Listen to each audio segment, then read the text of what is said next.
लेकिन 2022 में भारत की बेरोजगारी दर 4.8% हो गई, जबकि चीन में बेरोजगारी दर 5%। यानी 2022 और 2023 में भारत रोजगार देने के मामले में चीन से आगे है।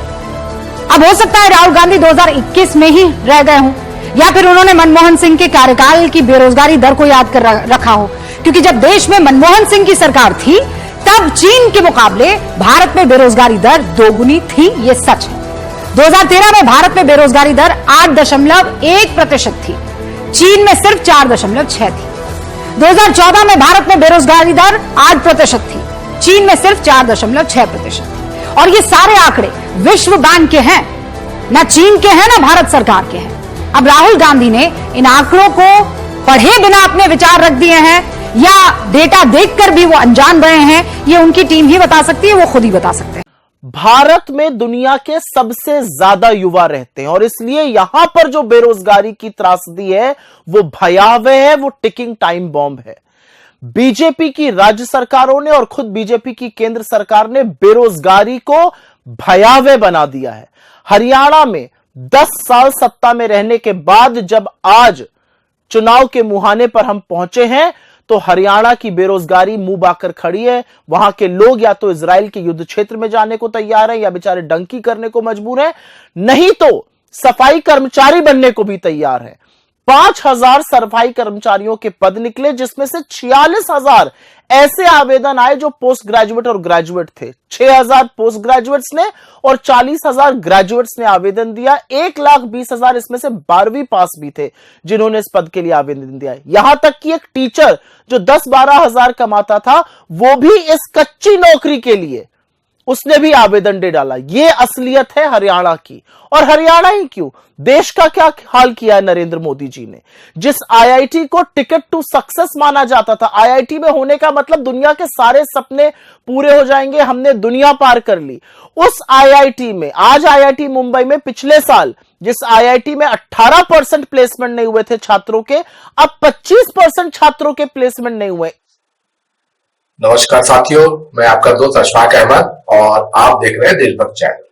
ये अमेरिका में गए हैं राहुल गांधी और जब भी विदेश यात्रा करते हैं राहुल गांधी तो बीजेपी को जबरदस्त तरीके से मिर्ची लगती है क्योंकि राहुल गांधी तो सच्ची बात बोलते हैं और वो सच्ची बात जो है वो बताती है कि बीजेपी और मोदी जी 10 साल से कैसे देश बर्बाद कर रहे हैं।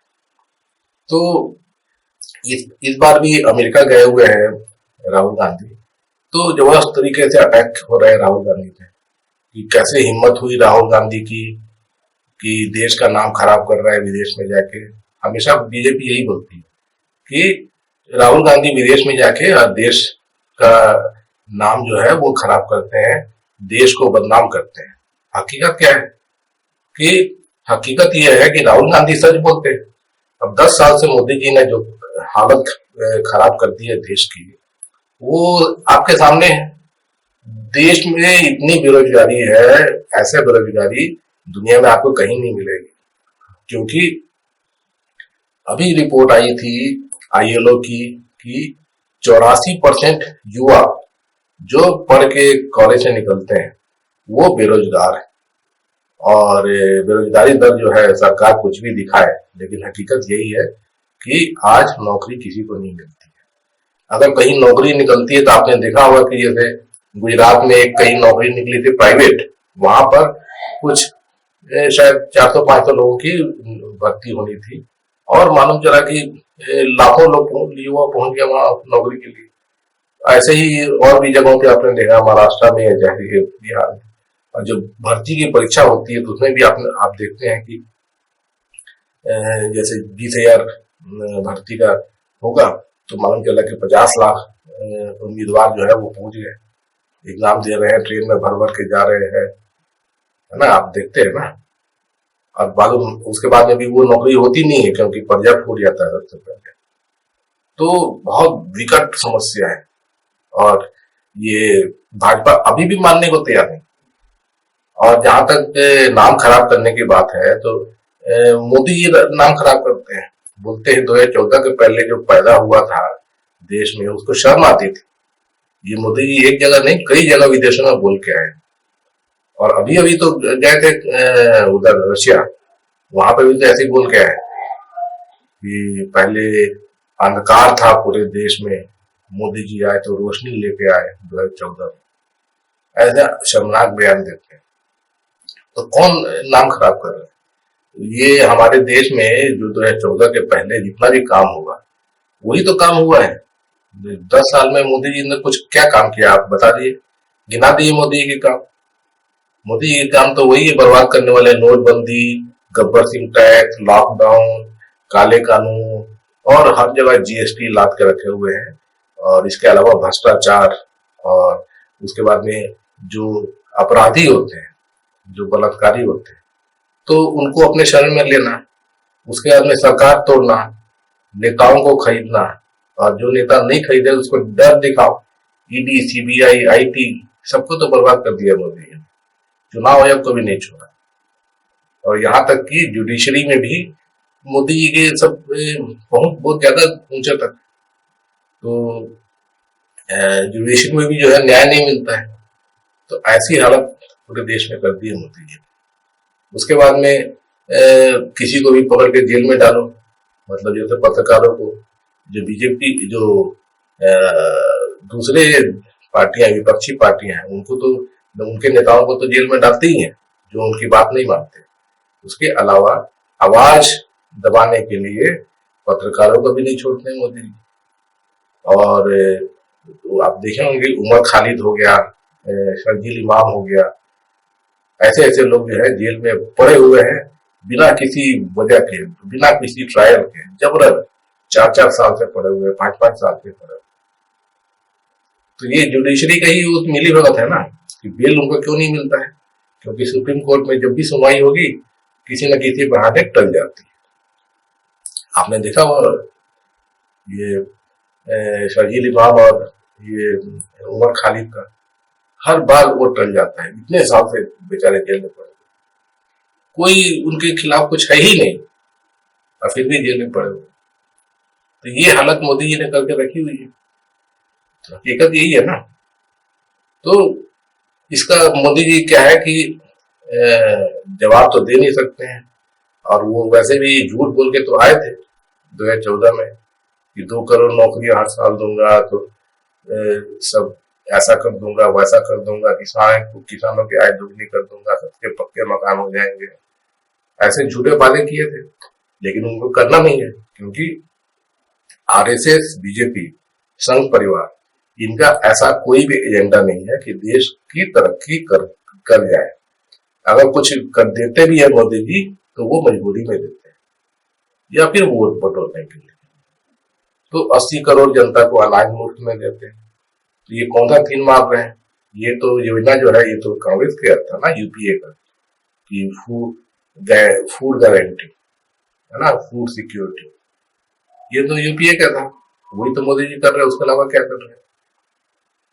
उधर 5 किलो अनाज देते हैं जनता को, बोलते हैं इसी में खुश रहो और मोदी जी को वोट देते रहो।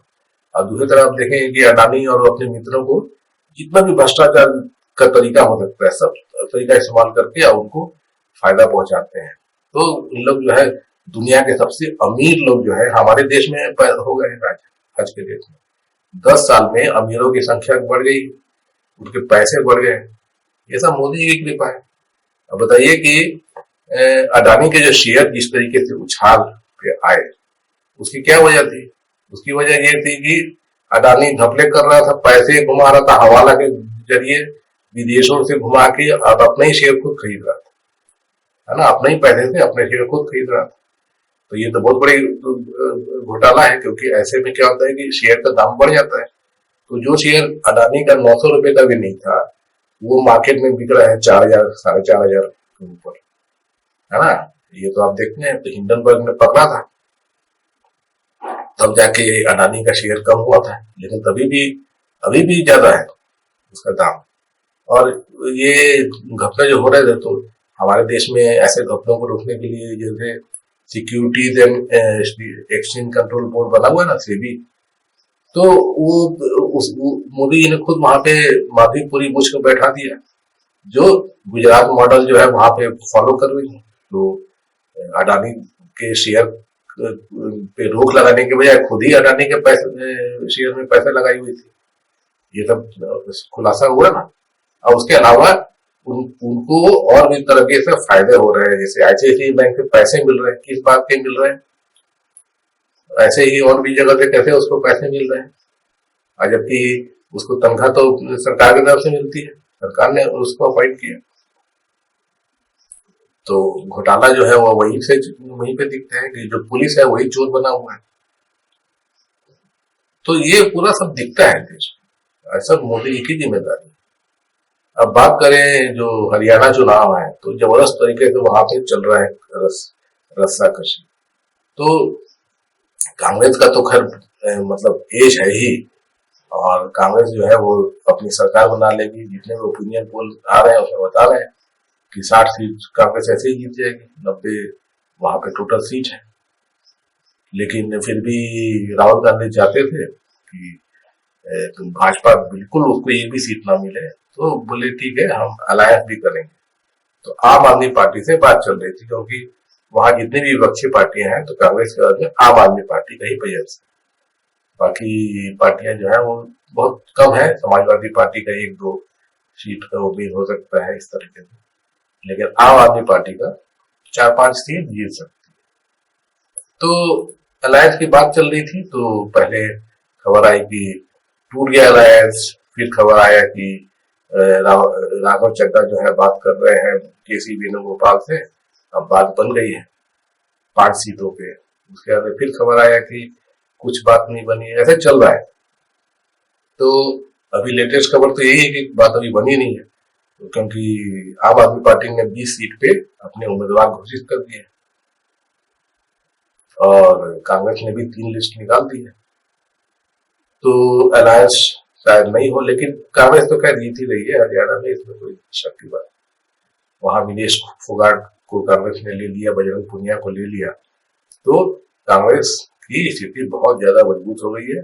क्योंकि जनता, खासकर हरियाणा में जनता जो है वो जो खेल के में बहुत ज्यादा आगे है, और जो पदक आते हैं देश के, चाहे ओलंपिक हो चाहे एशियाड हो, तो सबसे ज्यादा हरियाणा से ही आते हैं।